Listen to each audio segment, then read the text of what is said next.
Hey, how we going, guys? Mick here from Inoculation. Back with another kick-ass beer review. Yes, I'm going to review another home brew. This one is a little bit different. Most of the beers are a little bit different in a way, but this one is the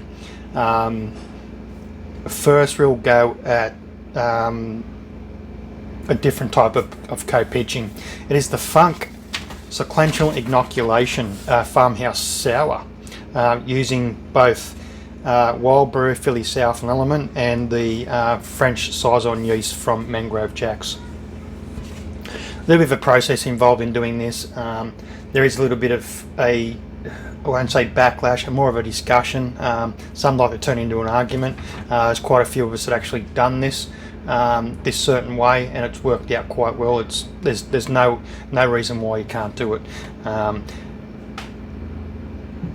Suffice to say, well, Lullerman says that it can't be done due to the fact that other yeasts outcompete Philly sour, but some people do find a way to make it happen. And this is the fourth beer I've done, but one that I've had a real good true go at sequential inoculation. It's a 21 litre batch. We'll just pour it up. We'll have a look at the beer. So it's a Farmhouse sour.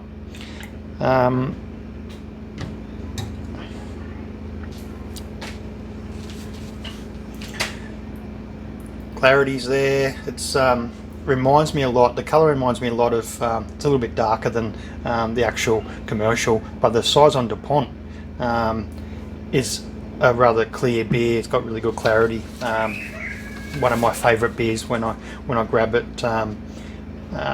Really look forward to drinking that type of beer. So 21 litre batch, 3 litres of loss, 60-minute boil, 80% mash efficiency, 25.03 litres of mash volume, 5.06 litres of sparge volume. Come in at an OG original gravity of 1040, and we finished out at a 1.055. Sorry, 1.005. 19.9 IBUs. Just short of that 20. It's probably well within that 20, but 7.9 EBCs for the colour, 4.56% ABV, so a nice 4.5, 4.56, 4.6% ABV. We used the J. White Malting's Craft Export Pilsner, 1.9 kilos.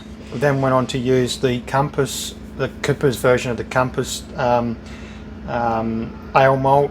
Voyager does a really good one. I'm really liking the Cooper's one as well. It is labelled Compass, so I'm assuming, once again mentioned on other videos, that it's got to be the equivalent of the Compass malt that comes from Voyager as well. I went to the J. White Maltings for a Munich Light. Sorry, it was 1.2 kilos of that Compass, 400 grams of the Munich Light from J. White Maltings. Then used the Wayman Carapul's 150 grams of that. Threw in 100 grams of rye malt as well, just to use up a little bit I had left in a bag. Not going to make much difference to this particular beer. That stuff comes from, I can't think off the top of my head of the producer of that malt, but it's the Rogan's malt, Hell's Rogan Moles, I think it's called, from memory. And then we went back to using a Crystal Light from J. White Maltings as well, 100 grams of that.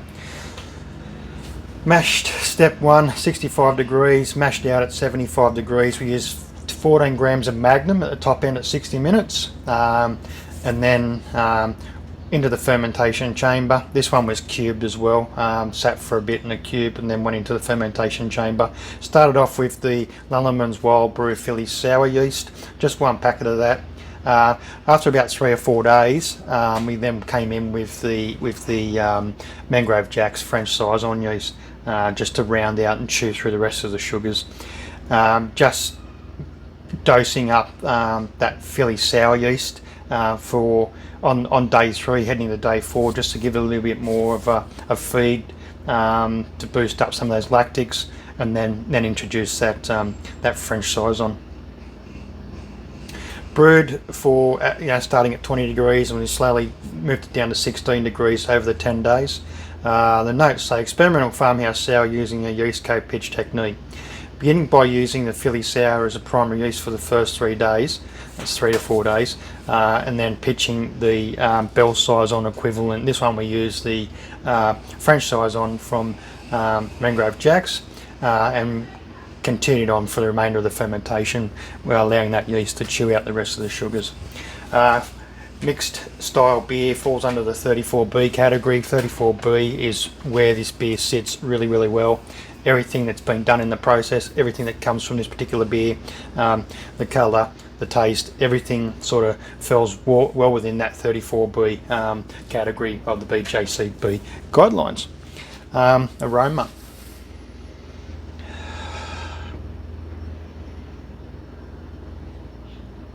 A little bit funky, a little bit, obviously saison, sort of dry, a little bit sort of peppery.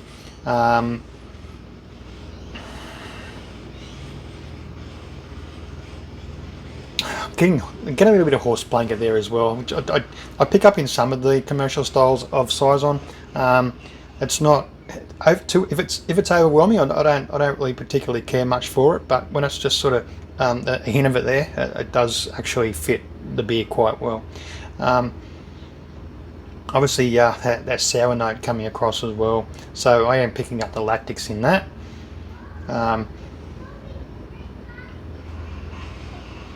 Just all around a really nice smelling beer. Taste.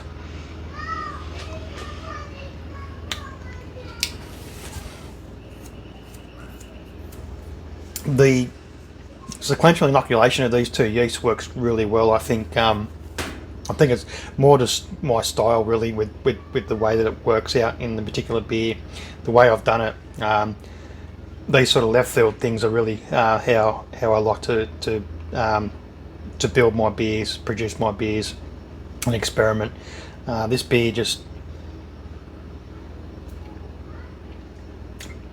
it's got enough there to sort of get you that sour note, but the rest of it's just saison playing out in the beer.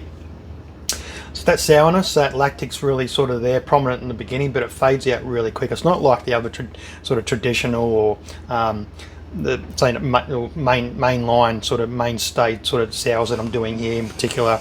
With the pink mustic, the mixed berry, and white nectarine sours that I've done just not long ago. They really scream sourness, and at the top end of what you can achieve with a Philly sour yeast.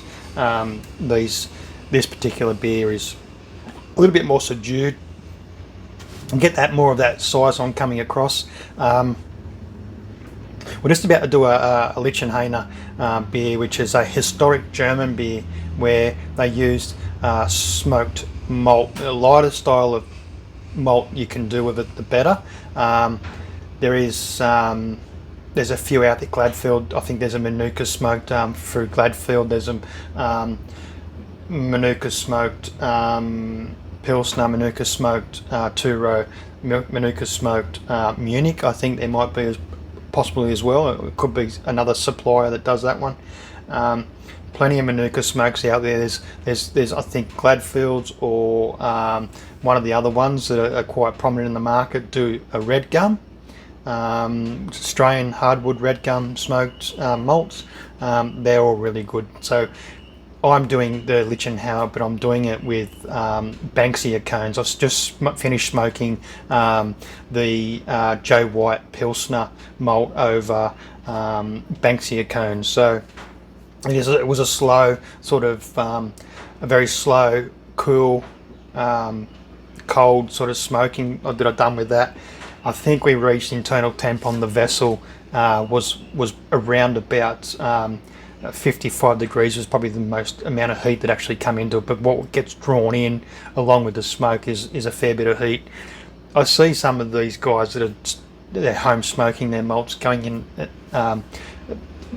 all the way up to 200 degrees, whereas I've read also through another website that anything over